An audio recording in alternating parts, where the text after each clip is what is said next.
ask you one question. What are you for? What is that thing that more than anything else you want to see it or them succeed and thrive in life? What am I for? Well, I am for, obviously, the NL Central leading Milwaukee Brewers. The Brewers are my team and have been since the moment I was born. And so no matter where they're going, no matter who they're playing, I am for the Brewers. Now that I received some trash talk last week when they were in town winning 3 out of 4 games, yes, I did, but I don't care.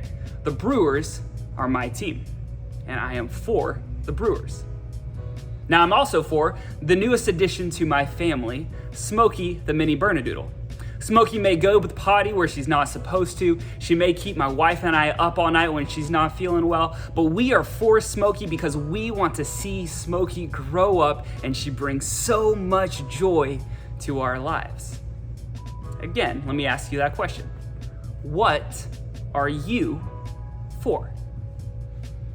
This month at Menlo Students, we're going to be asking the question, who or what are we for as a Menlo Students community? And what we believe, what our hope is that when we ask what are we for, we answer that question by saying we are for the Bay. We are for the people in our community. We are for our schools. We are for our friends. We want to see the Bay Area and beyond flourish. Now, when the staff team were asking this question, like, what do we want to be for? What do we want to be about? And we came up with this idea of living for the Bay. It wasn't because, we thought living for the Bay is a good thing to do, which it is.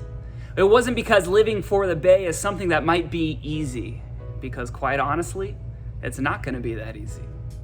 We thought about this for one specific reason. Jesus. John 3:16 is one of the most popular verses in the Bible, and it says this. It says, "For God so loved the world that he gave his only son so that whoever believes in him will not perish but have eternal life." John 3:16 tells us that we have a God who loves us so much, who loves the world so much that he is going to give everything that he has, the thing that he loves the most, so that we can have life with God. Jesus was so for us that he gave everything so that we could have life with him. You see, we believe that we should be for the Bay because we have a God who is for the Bay. We have a God who is for us.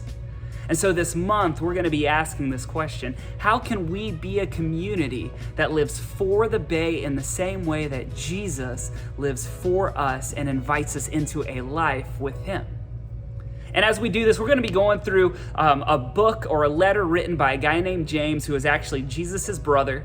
And James had a lot to write about what life with Jesus looks like, because James learned all about this life with Jesus. When you're a brother of somebody, you kind of learn what their life is all about. And you also get to see what their life is like behind closed doors. And what James learned transformed his life.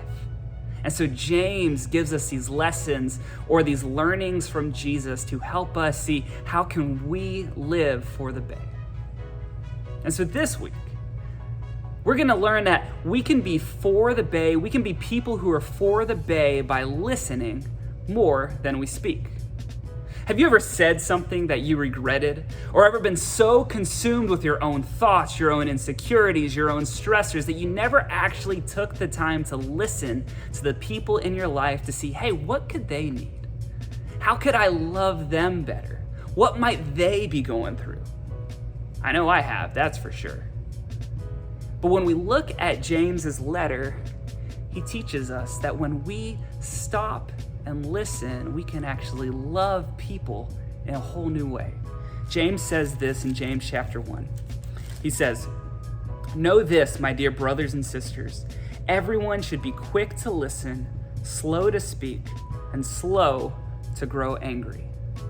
Quick to listen, slow to speak, and slow to grow angry.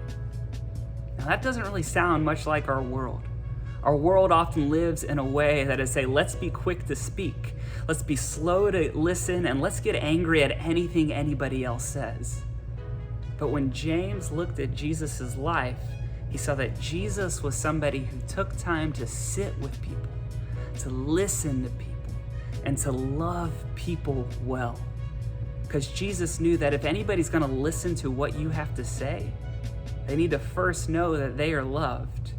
And we can show them that they are loved by simply listening. So this week, I want to encourage you to do something. I want to encourage you to look in the comments and check out the leader guide as we give you kind of a way to walk through these questions to ask, how can we listen and love like Jesus so that we can be a community that listens more than we speak? Because when we do that, we can start being for the Bay. See, let's love like Jesus. Let's be a community that is for the Bay. And we'll check back in with you next week with a new lesson for us to learn about how we can love the Bay and be for the Bay because we have a God who is for us. Have a great week.